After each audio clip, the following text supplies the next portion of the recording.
Magandang araw po sa inyong lahat. Narito po tayo ngayon sa Camarines Norte Police Provincial Office para sa launching and signing of Memorandum of Understanding for Project Magilas o magiting na alagad ng batas, gabay at inspirasyon upang linangin ng lubos ang kaalaman sa Aikido para sa ligtas na sambayanan at pamahalaan.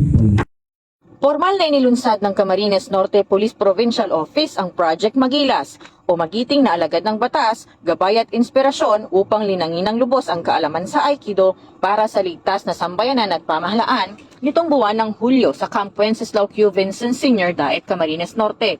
Dinalhan ito ng mga pulis mula sa iba't ibang municipal police stations, provincial mobile force companies at mga force multipliers. Nagbigay ng mensahe sina Police Colonel Dave A. Mejia, Acting Provincial Director, at Dr. Sara Aviado, kinatawan ng pamahalaang panlalawigan ng Camarines Norte na nagpahayag ng suporta sa programa. Nakiisa rin si Grandmaster Monching J. Gavileño, founder ng Tapondo o Combat Aikido, na nagsagawa ng demonstrasyon ng mga pangunahing teknik sa Aikido. Kasabay nito ang paglagda ng Memorandum of Understanding bilang patunay ng pagtutulungan ng PNP at mga katuwang na sektor. Isinagawa rin ng basic Aikido training kung saan nagsanay ang mga kalahok sa self-defense, tamang paggamit ng puwersa at defensive tactics.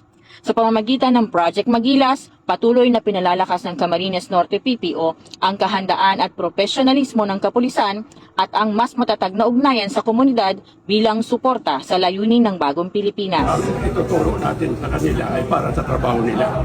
Number one, paano sila mag-disarm kapag may mga itak, may mga pamalo, may panaktak yung kalaban. O di kaya may lumalaban, paano nila awatin. So, ito ituturo natin ngayon sa kanila. Anong importante? Disarming, arresting, at saka handcuffing. Ating mga kapulisan, ititrain natin sila para sila naman yung maging trainer ng ating BPATs or yung mga force multipliers natin sa baba. And idagdag na rin natin dito yung mga kabataan natin na gustong matuto ng isang self-defense. So, yun ang hinahandaan natin sa ngayon. Mula dito sa Camarines Norte Police Provincial Office, ako po si Enrique Catherine Baitnam, nag-uulat para sa Police News Network. Bagong PNP para sa bagong Pilipinas. Serbisyong mabilis, tapat at nararamdaman.